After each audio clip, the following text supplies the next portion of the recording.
episode of Wellness Unplugged. I have a very special guest today. They're all special, though. That's the truth. I think they take it as a compliment when I call them special. But this gentleman here has the last name Fudge, and he's involved in fitness, which seems like it could be a minor hurdle because every time his clients work with him, they're going to be thinking about wanting to eat fudge because, well, fudge is delicious, and it's not exactly a paragon of health.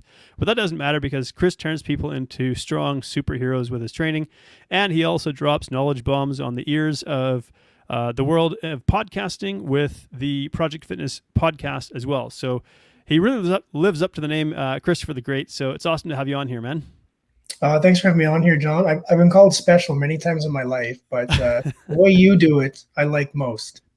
And, what's also, speaking of special, is the fact that you're Canadian as well. So where do you reside in this great white north? Originally, I'm from the east coast of Canada, so that's the colder areas down in the Maritimes, Prince Edward Island, New Brunswick. But right now, I'm living in Ontario, so the capital of Canada, Ottawa, Ontario. Sorry to hear that. Yeah. Yeah. Yeah, but the mom and dad, my mom and dad are back in the East Coast. That's where I'm originally from. But yes, Canadian born and raised. Yeah, so if he talks funny, it's because he's from the East Coast. So, yes, bye. There we go. Did you have an accent growing up at all, or and did it fade as you got older? You know what? It depends on where you live in relation, and the accent gets a little bit stronger when you have a few pints in you as you go through, and depending on, of course, who you hang out with. But there's some parts, where I'm from, where, like my mom lives in an island with 60,000 people. So I live in a small town just outside of Ottawa with over 100,000. It's a town, right? Yeah, yeah. And, there's millions here in Ontario, or like 9 million people or something. But my mom's province has like 60,000 people. It's an island. You can drive across it in an hour. Yeah. And if you're on one side of the island versus the other side of the island, sometimes you can't even understand each other. So they get pretty thick depending on where you're located. I was more in the center of everything. So I got the best of both worlds where most people can understand me. Yeah, PEI is actually a pretty cool place. I drove a lap around it one summer just for something to do. And it's really just this red sandy rock that's kind of gradually being eroded by the ocean. But it has an important place in Canadian history, actually. Some really important pieces of paper had signatures put on them by important men. So Yes, that's where the birth of Confederation came from. That's also where probably 80% of the potatoes that are ingested here in Canada, that's where they come from, PEI. Like it, thanks, PEI. Right, and PEI doesn't have an obesity crisis due to the fact that they grow potatoes? They export them. Okay. That's why. They're getting all the potatoes. That's the secret. And Stompin' Tom Connors, who was a legend in the Canadian country music scene many years ago, had a song about Bud the Spud and PEI potatoes. So, and a book too, and a book that I actually purchased and I read to one of my two sons. Yeah. Okay. Which brings up kind of the topic of the podcast today, which is not losing yourself in parenthood, and in this case, fatherhood. Do you have a dad bod? I do not. I've lucked out. I don't really have the dad bod. I try to make the jokes. Sometimes I'm going a little bit more dad bod-ish, but no, there's no dad bod on my side. Yeah. I at least think so. Not that there's anything wrong with it. No, some people inherently wrong. But how would you describe the dad bod? Yeah, that was a bit of a loaded question, actually, that I flung your way, because, I mean, truthfully, I think anyone who's a dad who has a body has a dad bod, but I think in media usage, referring to dad bod is kind of like the slippery slope that you have kids, you're married, you're settled in a relationship, you don't necessarily have to maintain your physical appearance so much, so you kind of start to develop a bit of a beer belly. We start to make some jokes around it to sort of cover up for the fact that it's happening, but I don't think dad bod should necessarily be an inevitability. Mm-hmm.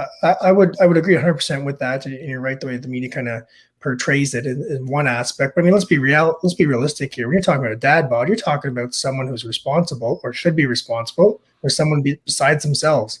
There is a good chance that they can afford to feed more than themselves. So they might have a little bit of financial security, and hopefully they're thinking long term. They're not someone who just takes it one day at a time.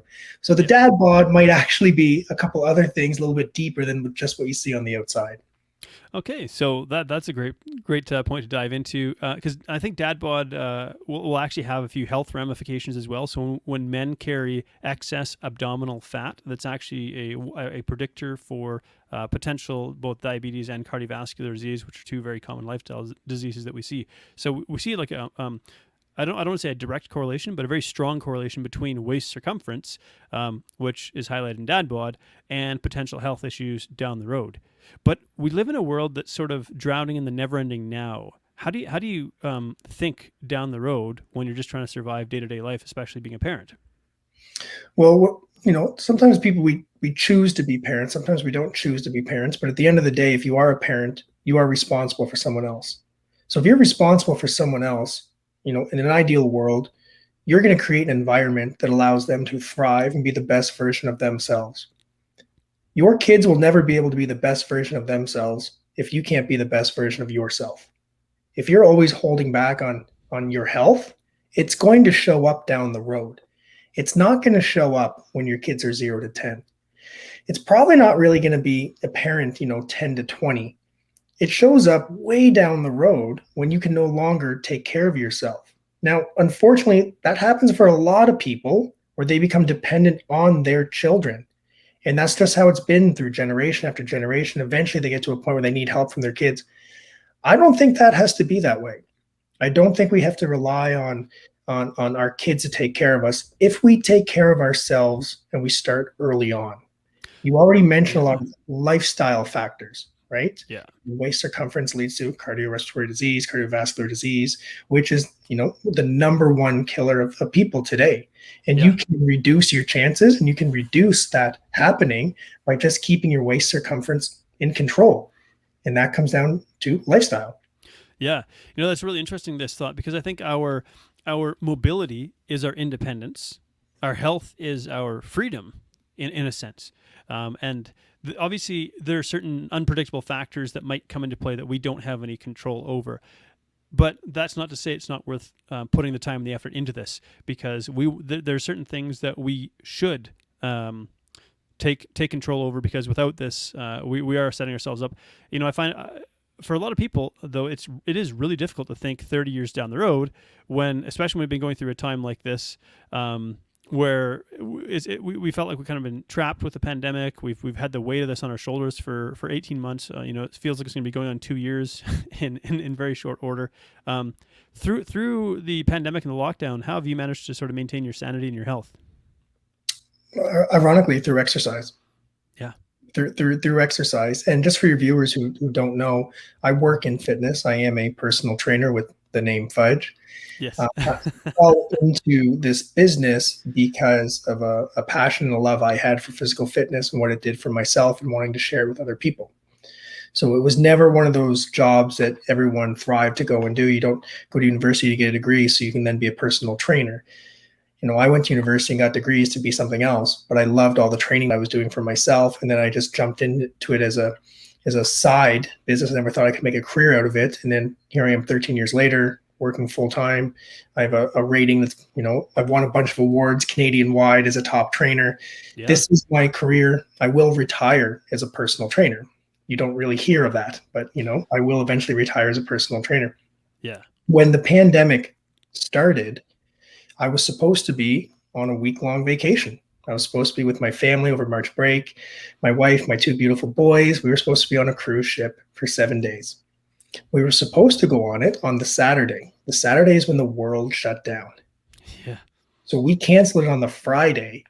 So we were planning on just spending a week doing what you do when you go on a cruise ship, right? You overindulge in good food, you overindulge in alcohol, you try to get a couple workouts in to feel a little bit better about yourself, but you go into these things knowing that that's what's going to happen. So we were working really hard with our other jobs, our careers, and then the pandemic hit. So that first week, we said, well, we're just going to treat it like the cruise ship. So we made a lot of good food. We had some alcohol almost every day. And then 5 days went by and we're like, okay, we got to get back on track. But our normal routine was not there. Get up, go to work, training sessions, the other sports we do on the side. Like, it just wasn't available. So we just started doing the minimum. What's the minimum I can do to maintain my sanity? And it worked for a while. It was fine. But then I started noticing myself, my body weight started to increase a little bit. And So did the wives. She would like You both of us. don't want to say that one too loudly. Both of our health started to change a little bit, and that's Yeah. because of the factors that we weren't standing as much as we normally do. We weren't burning as much energy as we normally did. We were consuming the same amount of food. Now, I was still working and consulting with clientele, and they were going through a similar situation. So, John, the best way if you want someone to do anything in life and they look up to you, whether it's they're your children or your clients, there's three easy ways: by example, by example, and by example. Lead by example. So when my clients were telling me this was happening, and I also started having, I said, I need to do something different. So the first thing I did was I identified that I'm not burning or moving as much as I used to. So I had an option. Option one, move more, Yep. or option two, just adjust the intake. So I wasn't moving as much. I'm like, I'm just not going to eat as much. So I took the normal amount of meals I'd have per day and I removed one. I just took one meal out. That So was it. no counting calories and weighing food. You just literally said, "I'll just drop one meal." Yeah, because I mean the amount of I eat on average 4 meals a day. Yep. If I train for a sport where I train for powerlifting, if I have a competition coming up, it's different versus a competition far away. But on average, I eat 4 times a day. Well, I wasn't doing the stuff that required 4 meals a day. So once I went to 3 meals a day, my body balanced out. So for a lot of my clients who are eating 3 times a day, a suggestion I made to them was remove one meal. What meal, Chris? Whatever meal you don't feel like eating the most, just remove it. Yep. And that worked for everyone who followed it. They just cut down from 3 to 2 or 4 to 3 or 2 to 1 even, because they weren't burning as much themselves. It was very simple, but it worked. So Yeah. Yeah. And then that's crazy because I say crazy because of how simple it is. Because we tend to want to overcomplicate this. We want some sort of complex strategy when the truth is if we're struggling with our weight. Now there are many factors that might contribute to this, but in a sense, in its simplest sense of the word, it's like we need to consume a little bit less. And sometimes that's a challenging message to hear because of the role that food plays in our life outside of nourishing our body. Do any of your clients struggle with an emotional dependence or emotional relationship with food? Oh yes, most. Yeah. And how does that sort of manifest, or how does that sort of show up, and what are some of the struggles that they might encounter? Well, when things get more sad, frustrating, irritable, stresses go up, their comfort is always found in food. And comfort is usually associated with a social event for them. So it's like, okay, I'm really stressed. I'm going to work really, really hard. Then I'm going to go out for a few drinks with the boys. Okay, I'm stressed. All these things are going on. Okay, I'm just going to have a little dessert with this one here because I earned it. I deserved it. I need it, right? So they'd fall back on those things. Some would overindulge by themselves. No one's around, and they find themselves eating all this extra food because it makes them feel good for that short time period. They go to bed. They wake up the next day. They feel like garbage, and it just ends up being a cycle over and over again. How do you break that cycle? Awareness is step one for me. So the way I coach people is I always let them know that, from a scientific standpoint, it's not necessary to consume that amount to be able to do what they want. I got 2 older sisters, and my oldest sister was a smoker on and off for years. And then she quit smoking for the final time. And I asked her, I said, what'd you do this time? She's tried it all, right? Patches, hypnosis, everything. And then I said, what'd you do this time? She goes, I read a book. And the third page of the book said nicotine is out of your body within 72 hours, something like that, like 3 days. And I said, oh, okay. And she goes, so I just realized that it actually wasn't, I didn't need it after day 4. If I could go 4 days without it, I wouldn't need it. And she said that flipped the switch. So for her, it was awareness. Yeah, it was awareness. So not everyone, but a lot of times I can point out why it's not needed, from an energy standpoint, for those people that work really hard. Oh, I was so exhausted and starving, so I had this.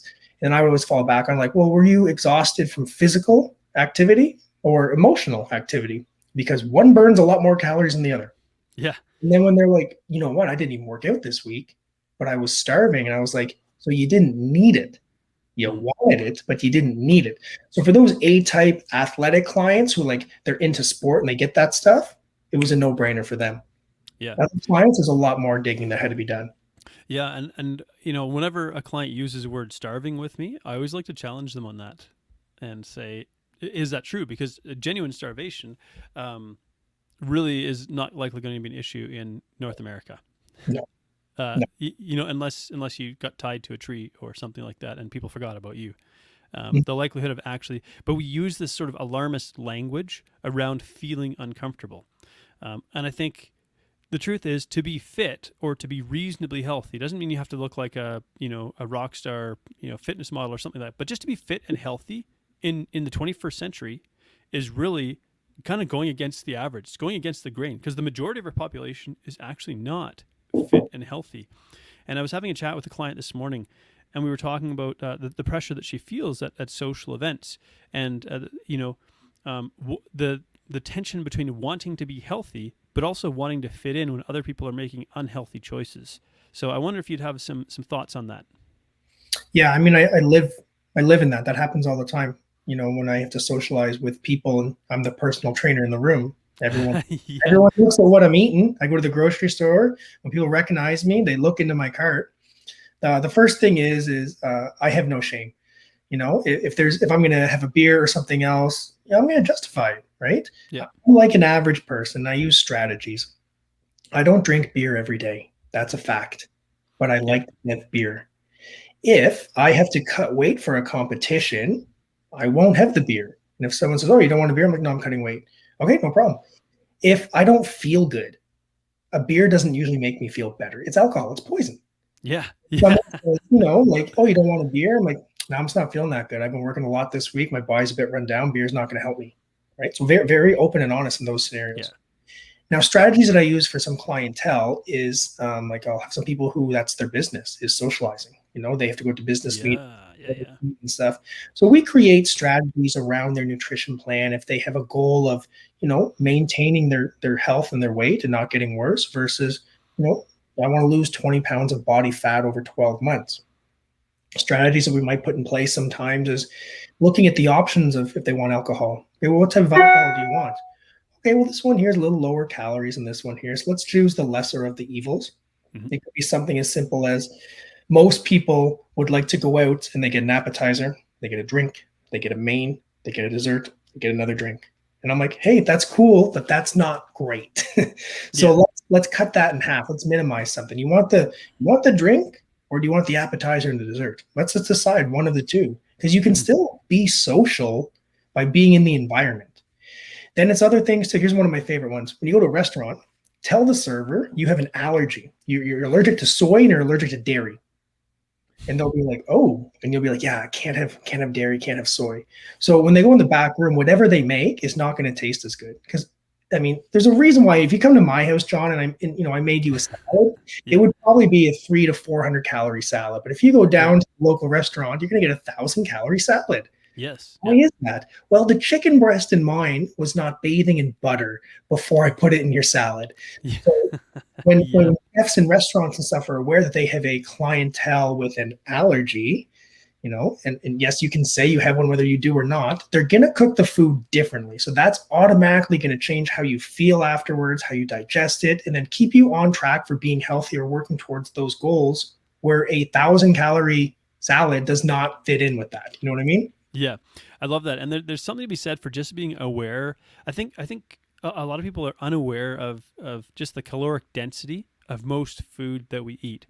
And so we don't think about this very much, but let's just say someone burns 2,400 calories a day, which is a pretty decent metabolism. That's an average of like 100 calories an hour over 24 hours. It's not actually that significant when you consider, eating 3 or 4 Oreos is an hour's worth of energy, and you can pound those back in like 2 minutes.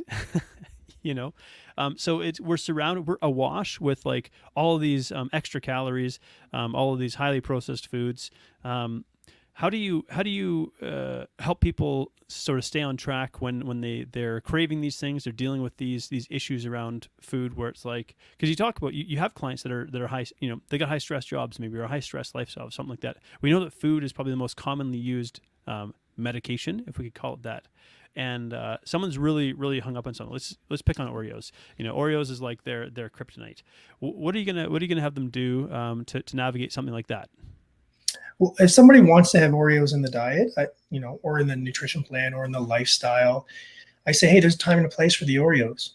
It could be along the lines of, you can have the Oreos, but not all of them. Yeah. Not the entire sleeve.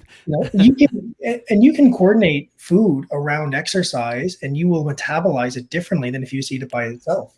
So Yeah. we utilize, carbohydrates well for exercise from a glycogen standpoint, quick Okay. digesters. I It's like good that. to have that stuff, yeah, before a workout or right after a workout as well to help recover from the workout or give you a little bit more. Now, a sleeve of Oreos, you ain't going to get a good workout in. Yeah. Sorry. Yeah. Sitting down and having 150 grams of sugar is not going to be your best friend. Yeah. But if you're on like a low sugar or low carbohydrate diet, every time you take a little bit of carbohydrates in, you're going to get a little boost of energy. So it's not a bad idea to have that around a workout. Yeah. And another No, thing, there's one other thing that I'll do here. This is one of my favorite things to do with people who want to eat healthy, but they got some social things and they want some Oreos. I call it the 17-21 protocol. okay. On average, most people eat 3 meals a day. If people are consuming 4 and 5, there's a good, not me, okay? Okay. If you're training for a sport, that's a bit different. Okay. So take me out of the equation. Yeah. The Yeah. average person, if they're consuming 4 and 5 meals a day and they're eating for over like a 17-hour span, your lunch, your snacks, your breakfast, your late night snack, your dinner, they're consuming a lot. So I try to take those people and get them down to 3 meals a day. Okay. Of the 3 meals a day, I might say, let's go 17-21. 17 of those 20 meals you're going to have are only foods that make you feel good. And don't bullshit me, because ice Yeah. cream feels good for a short duration. Yeah. Yeah. Too. So we curate plans that say what makes you feel good. So 17 of the 21. So what does that leave you left over? 4. For Yeah. those 4 meals, have things outside that. So that Okay. could be going out and having a drink with your buddy. That could be having dessert at dinner, like a couple Oreos. Yeah. That could Yeah. be going out to dinner. That could be ordering pizza. And what I have found with working with clients long term is people who fall into the category of 17-21, they do really good. Yeah. They I do love that. really good, John. Yeah. As soon as you said that, I was like, I bet this is going to be 17 out of 21 meals. I love that. I love that. That's such a simple, practical approach. And with clients, I like to kind of establish or test a boundary. I say, let's see if we put this boundary in place. Every time you take a sip, I'm like, I read that mug and I love it. Go Yes. ask your father. Yeah. Um, It's funny because mom says queen of everything. that's awesome. Yeah, now I'm distracted. I'm thinking I want a mug like that. Yeah, so coming up with like practical strategies that are really simple and digestible, because again, there's this temptation to want to make it complicated. Now, you work with with powerlifters as well, with strength athletes. Like you work with higher level people who do need, in one sense, maybe slightly more complex nutritional strategies. Does the average person really need, let's say, carb cycling or cutting weight or things like that? Are any of these strategies really necessary for the average person who just wants to maybe get stronger and lose some weight? No, most of the time, like you said, it's overcomplicated. They're overthinking it. They'll say, I got to go on this, I'm going on this keto diet. I'm going to be ketogenesis. I got the keto strips. I'm going to be peeing on these things. I'm going to be good. And I might say, hey, you don't have a gallbladder. You can't do that. You need a gallbladder to ingest a high amount of fat. Remember, you told me you got yours removed. Oh, I didn't know that. So they're really overthinking it.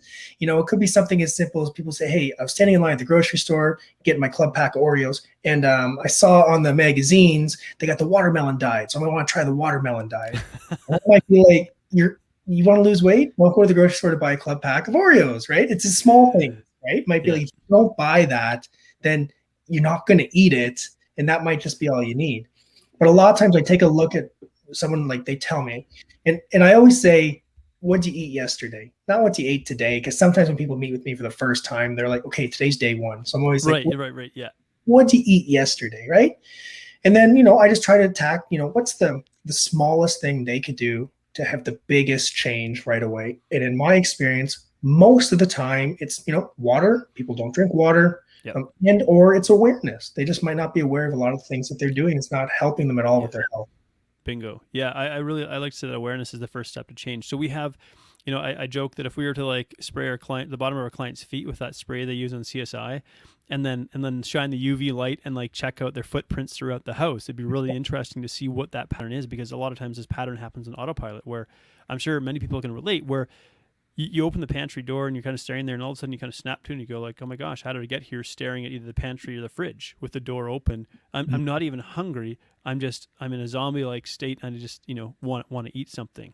Mm-hmm. Yeah, that's yeah, you hit the nail on the head there. I don't think you'd find that too much in my house, but the more you say it, the more I think of people that I work with, and they always say, "I don't know why I just snack. I had a little snack last night. I was just bored, so I had a snack." I'm always like, "You gotta not get bored. Let's fill that." Yeah, yeah.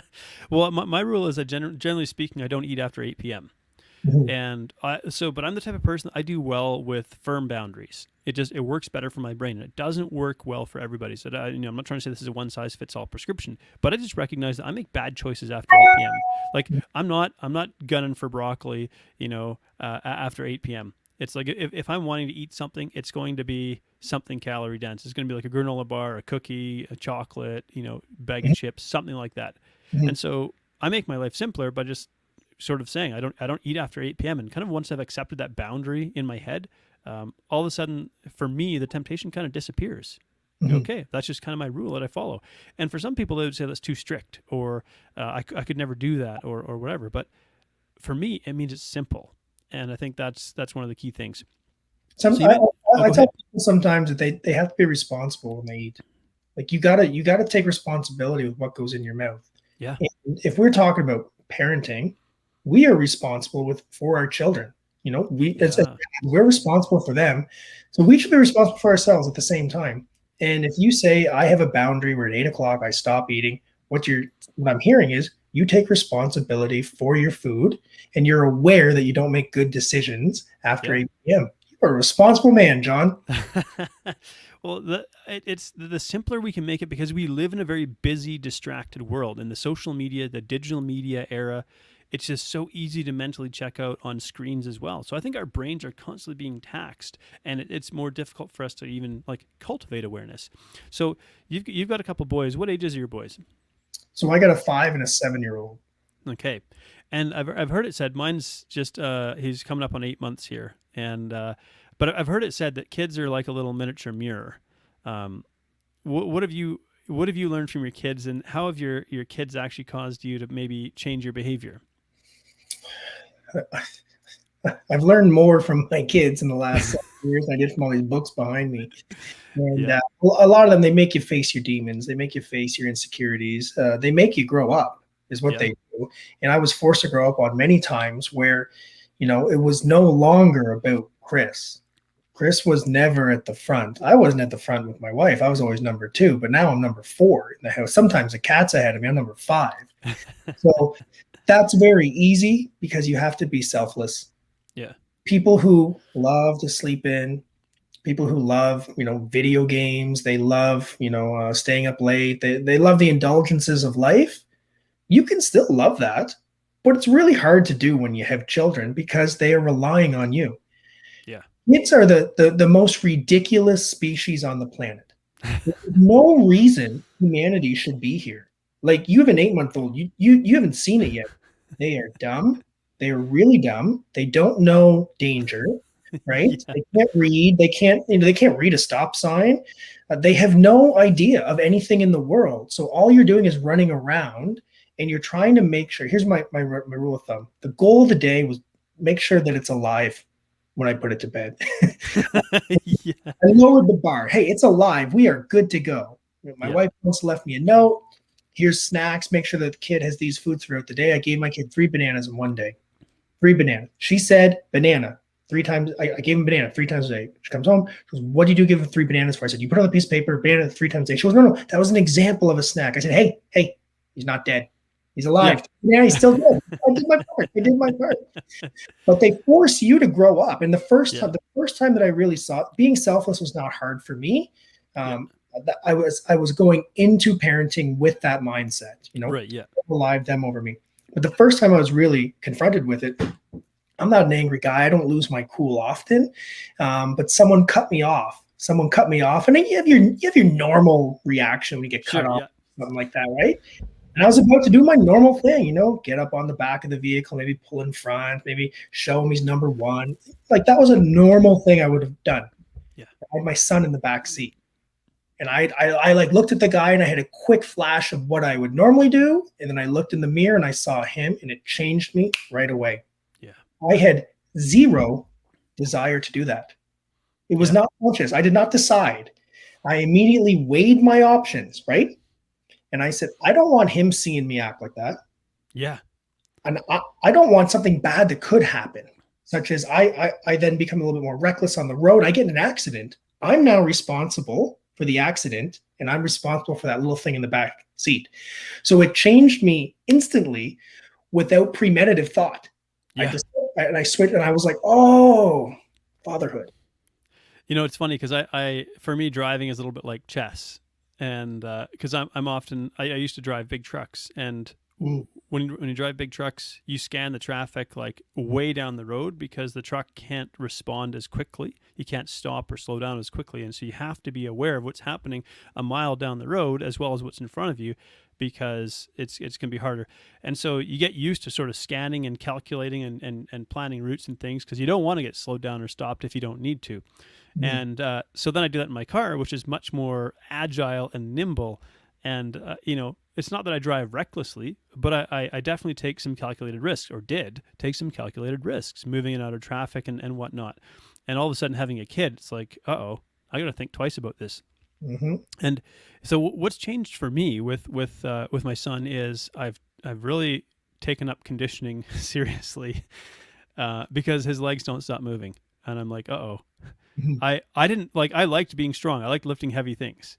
And when I see how this kid's legs go, I go, I got to be able to sprint after this kid if he's heading for the road, for example. I can't like lumber slowly after him. I have to be able to short burst energy and get to him quickly. Mm-hmm. So all of a sudden I'm taking my conditioning work a whole lot more seriously because this is what's coming down the pipeline.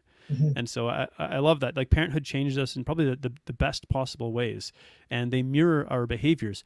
What are some rules or boundaries that you've kind of put in place to model behaviors for your kids? Well, as I mentioned earlier on, the best way to lead by example, or the best way to get someone to follow, is to lead by example, right? So, we eat healthy in our house. We don't separate meals. Okay, what I eat, they eat.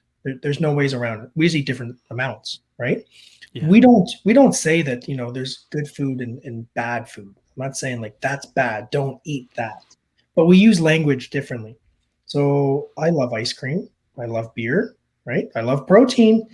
And my boys know that, and they like the same. Sometimes they try to sip of my beer. I'm like, hey, you can't have that. That's the way you can have it. But we say things like, like, Daddy, could I, if we're going to go to the movies, can we get popcorn at the movies? I'm like, yeah, sure, no problem. We get some popcorn at the movies. And then what I've said to them before, and they can repeat this verbatim to me, I'll say, is popcorn good food or is it junk food? And they say, it's junk food. I'm like, okay, is junk food good for us? Or is it bad for us? Well, it's bad for us. Is it okay to have sometimes? And they'll say, yeah. And I say, what happens if you have it too much? Like, my tummy gets upset. So they can say that. And there's been times where they've overeaten foods that are not good. They get up in the morning and they say to me, hey, my tummy's a bit upset. And I say, oh, okay. I said, do you know why that might be? And they can come to the conclusion themselves and say, oh, I ate a bunch of bad food last night. And I'll be like, yeah, that's right. Without telling them, because we always tell them. We always tell our kids everything. When they can come to the conclusion of something, to me, I'm like, I'm winning. I'm doing good. So we don't separate and necessarily say like you cannot have that, but we do say there's times and places to have certain things, and we try to keep it around social events rather than just every day you have to have a dessert. Because I don't believe in that. No. Our structures here, our school systems in Canada, the daycare systems in Canada, everything is based on a reward system through food. And I'm not a fan of it. Yeah. It's snacks. It's snacks. All the kids are having these snacks left and right. And I never ate 7 times a day as a kid. No. It's not good. And a lot of the kids here in Canada, in North America in general, they're getting obese. They're getting overweight at young ages. And when the child says, oh, I want to eat that, of course they do. They're a kid. Yeah. We're adults. We want to eat that too. My kid tries to eat his socks. Like he got mad when I tried to give him a bottle. He would not take the bottle. I'm like, this is mom's nutritious breast milk. He would not touch it, but he'll yank the dirty sock off his foot and try and jam it into his mouth. You know what I mean? They're ridiculous little creatures. They should not have survived. Like, our species should not be here if they were ever left unattended on their own. You know a giraffe? You know when a giraffe is born, it can run? Yeah, that's crazy. Imagine if you just popped out and you're like, I can go for a 5K. Like, you'd be pretty darn advanced, okay? Our kids they can't even pick their nose. Yeah. They're not even at that stage yet. Yeah, they can only sort of clumsily smack their face. Decide on how much they eat. Sorry, it doesn't fly. Yeah. Yeah, there's a lot of things that they're just not emotionally ready for, and they're not really able to emotionally regulate. And so I think that's, but what I just observed here really is you're coaching your kids without overtly coaching them. 100%. And that's so brilliant. I Like, do it with fitness too. Do you yeah. know how I do it with fitness? What's that? Being in fitness, I've seen so many people have children before me. So I was able to observe and just make my own observations. So one of the things that I noticed was anyone in fitness that was having kids was really trying to impose fitness on their kids. And guess what happened? Like any kid, they rejected it. Yeah. They became rebellious. They wanted nothing to do. So the more fit someone was, the older the kid, the less into fitness they were. The more I was just observing these, they were really unhealthy because they didn't want to do what mom and dad wanted them to do because they made it more of a chore than a choice, right? So at my house, I got a gym in the basement, right? Mom and dad work out in the basement. Mom and dad separate times where we go to our other gyms, we do our own training, and the kids are aware, okay, dad's going to train, mom's going to train, blah, blah, blah. So they're 100% aware that we do that. They can come downstairs in the basement, they're allowed to watch, but they're not allowed to lift. And they say, why can't we work out, Dad? And I say, you can work out. You can't work out here. You're not old enough yet. So instead of making it inclusive, I make it exclusive. And when someone's told they're not allowed to do something, what do they want to do? They want to do it. Yeah. Well, as the kids get older, I slowly encourage them into doing different things. So I literally just started last month doing some form of resistance training with my kids. Before that, we used to go for runs. Yeah. So running was a big thing it's so easy to do for kids. By the way, you don't have to teach a child to run. If they don't run as kids and you try to teach them, because I've tried to teach adults who never ran as a kid, that's a very hard skill set to develop. They have it naturally as kids. So we live on a crescent here and it's 384 meters. I measured it out. It's almost a 400-meter track. Perfect. So we used to do a lap around. Before COVID, our kids would have screen time on the weekends, 1 hour on Saturday, 1 hour on Sunday, iPad, whatever it was. When COVID came around, we had to bump that up for survival. Mom and dad were working at home. But the way we did it that way was every lap accumulated 10 minutes with a maximum of 60 minutes a day. Okay. So at the time, 4 and 6, if they want to run 400 meters, they get 10 minutes up to 2,400 meters. Yeah. You want to run 2.5K? I will let you run 2.5K for 1 hour of iPad. Yeah. It definitely outweighed the negative screen time, right? And then we had a guaranteed hour for mom and dad to do whatever we wanted to do.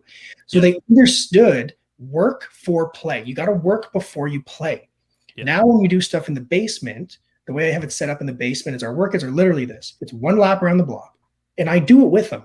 We do it with them. That's the difference between leading someone and then ordering someone. So I run with them. We do tag. I say, try to catch dad, blah, blah, blah. We do our lap. We come downstairs. The workout is written on the chalkboard. It's going to be a kettlebell deadlift. 1 good set of 3. 1 good set of 3. Tempo push-ups, tempo squat. If they do all that really good, they're allowed to jump on the rower and do a 500-meter row because they love the row. Interesting. Here's the they come downstairs. They see the workout on the board. We have a mantra. They sit down, crisscross applesauce, cross the legs, hands on the thighs. I got that from their karate sensei. I like that, crisscross applesauce. And they repeat after me. I ask them, I say, why do we work out? They respond, because it's good for our health. And when they do that, they touch themselves.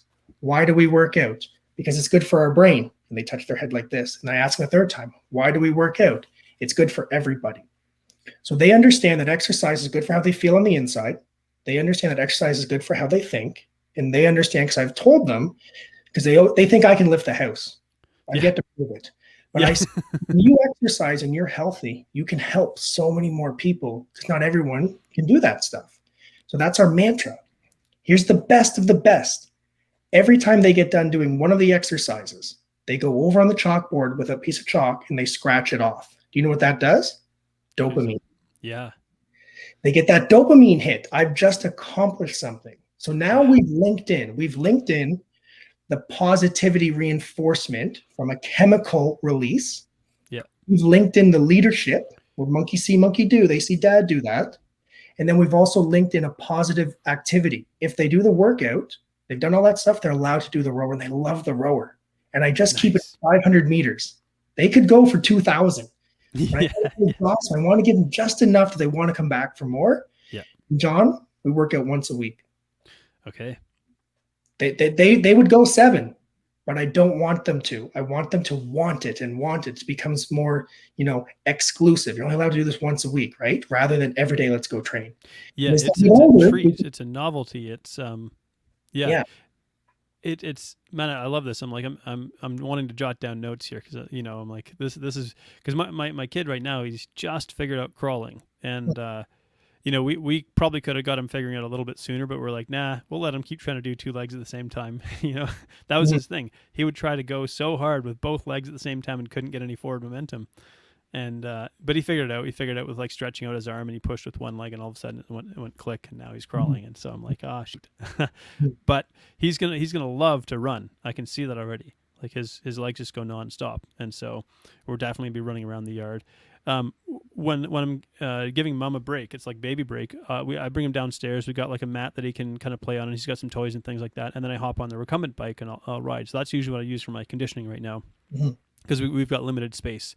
So I've got a treadmill that I call the Hellbot, and I really don't like the treadmill, so I much prefer the recumbent bike. And so I'll hop on the bike and I'll go for a ride, and he'll be sort of, but he's curious. He wants to touch the pedals and things like that. So then I have to try and distract him with like a ball or something like that to get him to, but he's watching, basically he's already watching that this is an important part of my life, because when he comes to hang out with daddy, we have snuggle time, I get on the ground, I play with him and things like that, but then I let him have independent playtime as well, because I want him to sort of explore his creativity and not always need my input to play.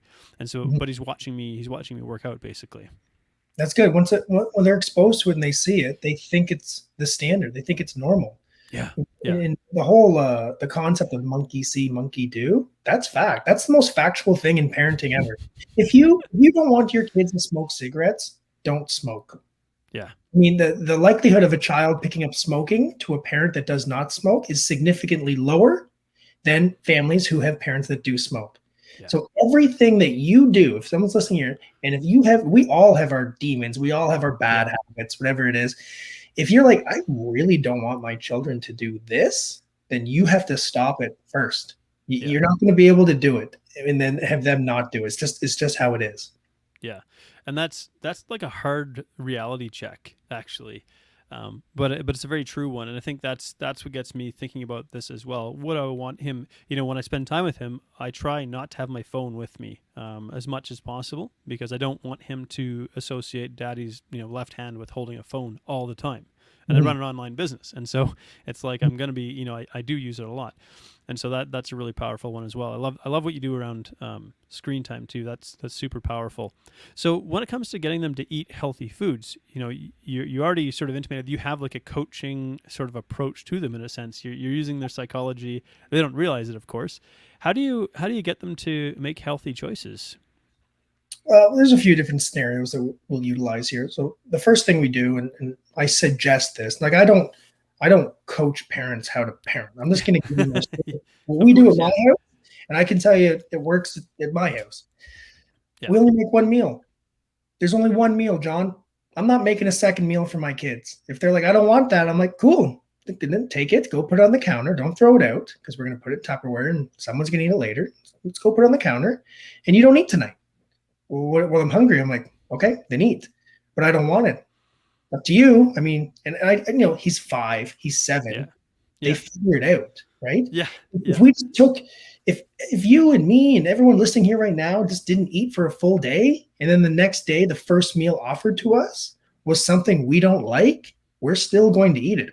Yeah. And it's happened multiple times. They don't want what we serve, no problem. They now know the routine. They put it on the counter. They don't eat dinner.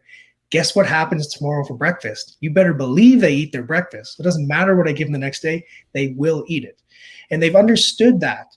But if they push me, or if they push a parent and the parent gives in and goes and makes them something else, then that's learned behavior. Oh, if I just say I don't like this, kids say, so I don't like this, okay? You don't have to like everything you eat. You have to eat to live. You don't live to eat. You have to eat to live. And when you can explain that to your children, all of a sudden their mindset will change around. So that's the first thing I do. We make the same meals that mom and dad eat. It's the same stuff that our kids eat. There's no changing that one around. It is what it is. And like I think throughout human history, that was always the case.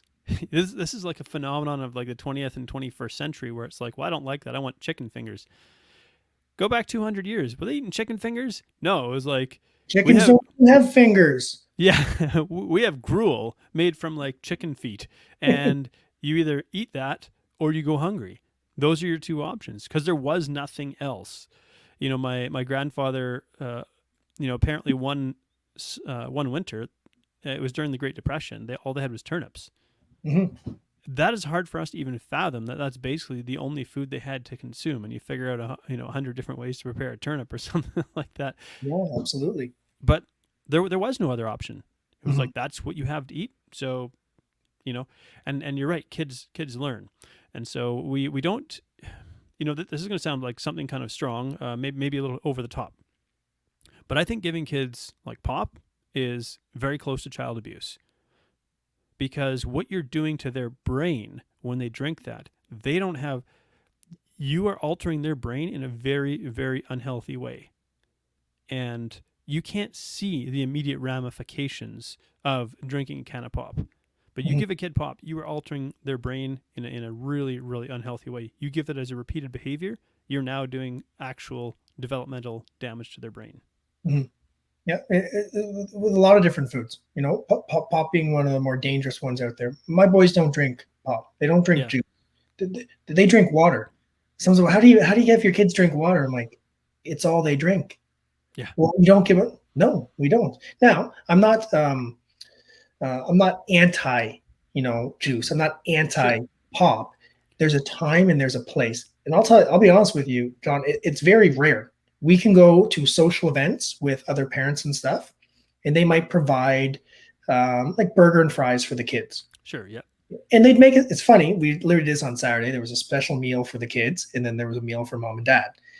And whatever, the food was garbage for the kids, no big deal. And they said to me, they said, "Hey, can you want to get a little juice to the kids?" I'm like, "Just give them water. Just give them water." Right? They still got their fries. They still got their Yeah, burgers. I didn't want to overdo it, right? And yeah, I just didn't want them consuming juice, every time they have a social event. I'd be like, "You can have a social event with your friends. You can have burger, fries, no problem." As of right now, I'm still in control. I don't want to be sucking on that juice because it's just not beneficial. yeah. Yeah, and then that's that whole taking responsibility thing here as well. Well, man, you've given a ton of like really useful and insightful tips here. I'm glad I decided to pick your brain a little bit. I've definitely taken some notes from this conversation. If you were to kind of leave people with one little nugget of wisdom, if you could kind of condense, what you have to share into a relatively short, juicy soundbite, what would you share? If we're going to talk about parenting, and I've given a bunch of stuff on what you can do to help your children thrive. You can see in the video here, I got a ton of books behind me and stuff. I read. My wife reads. We got a fire pit in the backyard. We light up a fire. We go in the back there with books. My 7-year-old grabs a book and he comes out and read. My 5-year-old one time grabbed a book and came out and read. He can't read. No, he can't read. Yeah, He just thought that's the normal thing. Mom and dad read. We all read in this family. So if you want your children to do something, to be something, you have to show that first. yeah, And sometimes it's hard to look in the mirror and say, these are all my faults, these are all my negatives. If you're fine with your kids having them, it won't change anything, obviously. I never read growing up. I started reading when I became a dad. yeah, Now I read a ton because it's free education. It helps my career, helps my yeah. business, and I've learned a bunch of parenting tips from reading parenting books as well. So I guess the one thing that I would say, and I've mentioned many times before, is lead by example. However you want your kids to be, you gotta change yourself, and you gotta start first. You gotta lead the way, and they'll follow suit. Yeah. You can't teach what you haven't learned yourself.